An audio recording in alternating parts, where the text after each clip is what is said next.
السلام علیکم دوستو، گزشتہ ادوار میں اللہ تعالیٰ نے مختلف قوموں کی رشد و ہدایت کے لیے 1,24,000 انبیاء علیہم السلام کو مبعوث فرمایا۔ ان میں سے بہت سے ایسے ہیں کہ جن پر اللہ تعالیٰ نے اپنی کتابیں اور صحیفے بھی نازل فرمائی۔ دوستو، ان میں سے اکثر صحائف اور آسمانی کتابوں کو یہود و نصارہ نے بائبل کے نام سے یکجا کر دیا ہے۔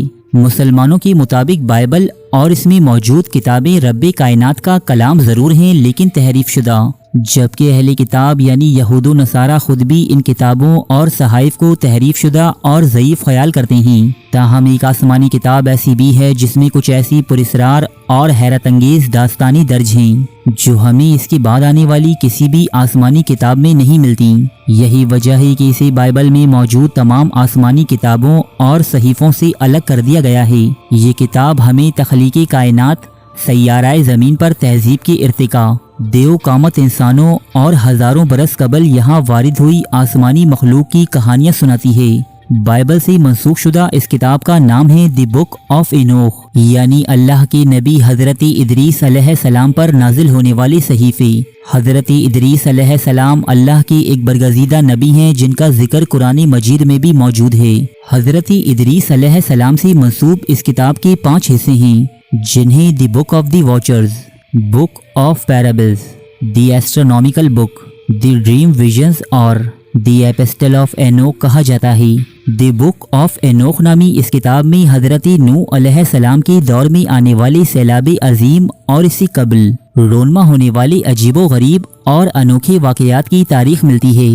مذکورہ کتاب میں ایک خاص قسم کی مخلوق کی داستان رقم ہیں جنہیں بک آف اینوک میں دی واچرز کہا گیا ہے، جبکہ بائبل میں بہت سے مقامات پر اس مخلوق کو دی فالن اینجلز یعنی آسمان سے گرے ہوئے فرشتوں کا نام دیا گیا ہے۔ کتاب ہنوک کے مطابق ان فرشتوں کو زمین پر انسانوں کی نگرانی کے لیے بھیجا گیا تھا، لیکن وقت گزرنے کے ساتھ ساتھ یہ زمین پر رہنے والی حسین و معجبین عورتوں کے عشق میں مبتلا ہوتی چلی گئی۔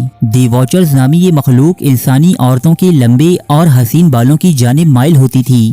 بعض مغربی مورخین کا یہ بھی ماننا ہے کہ یہی وجہ ہے کہ دور قدیم میں تمام ابراہیمی مذاہب میں خواتین کو اپنے بالوں کا پردہ کرنے کی ترغیب دی جاتی رہی ہے۔ خوبصورت انسانی عورتوں اور دی واچرز کے غیر فطری تعلقات کے نتیجے میں جو نسل پیدا ہوئی اسے دی بک آف اینوخ میں نیفیلیم کہا گیا ہے۔ یہ ایک انتہائی دیوقامت نسل تھی جو انسانیت کے لیے ایک خطرہ ثابت ہوئی۔ نیفیلیم نامی یہ دیوقامت لوگ نہ صرف وحشی و سفاک بلکہ آدم خور بھی تھے جو انسانوں کو مار کر کھا جاتی۔ حضرت ادریس علیہ السلام کو اسی سرکش اور جابر قوم کی اصلاح اور ہدایت کے لیے مبعوث کیا گیا تھا، تاہم یہ نسل آپ پر ایمان نہ لائی جبکہ کفر و شرک اور ظلم پر بضد رہی۔ تب اللہ پاک نے حضرت نوح علیہ السلام کے دور میں زمین پر ایک سیلاب عظیم کا عذاب مسلط کر دیا جس نے نیفیلیم نامی اس نسل کا نام و نشان تک دنیا سے مٹا دیا، جبکہ دی واچرز یا فالن اینجلز نامی مخلوق کو زمین کی نچلی تہہ میں مقید کر دیا گیا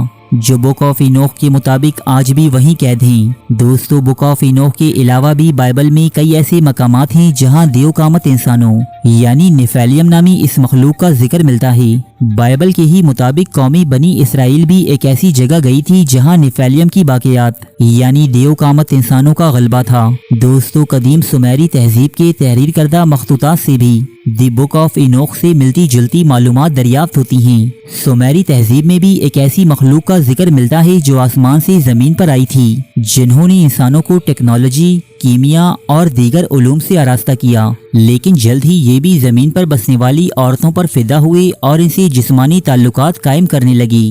سومیریوں کے مطابق یہ غیر فطری تعلقات زمین پر ایک نئی نسل کی پروان چڑھنے کا باعث بنے جو انسانیت کے وجود کے لیے ایک خطرہ ثابت ہوئی۔ فرق صرف اتنا ہے کہ دی بک آف اینوخ میں مذکورہ مخلوق کو فرشتوں کی ایک قسم دی واچرز کا نام دیا گیا ہے، جبکہ سمیری مخطوطات میں آسمان سے آئی اس مخلوق کو انوناکیس کہا گیا ہے۔ دوستو، ایسی ہی اور بھی بہت سی پراسرار اور حیرت انگیز کہانیاں دی بک آف اینوخ میں درج ہیں جو بائبل یا قرآن مجید میں کہیں نہیں ملتی۔ تاہم ایسا بالکل نہیں کہ اہل کتاب دی بک آف اینوخ کو مقدس نہیں مانتے یا اس کی صحت سے انکار کرتے ہیں، بلکہ قدیم ادوار سے لے کر آج تک دی بک آف اینوخ کو جگہ جگہ بطور حوالہ پیش کیا جاتا ہے، جبکہ مسیحیت اور یہودیت میں بعض فرقے ایسے بھی ہیں جو آج بھی اس کتاب کو بائبل اور دیگر آسمانی کتابوں کے ساتھ شامل کرتے ہیں۔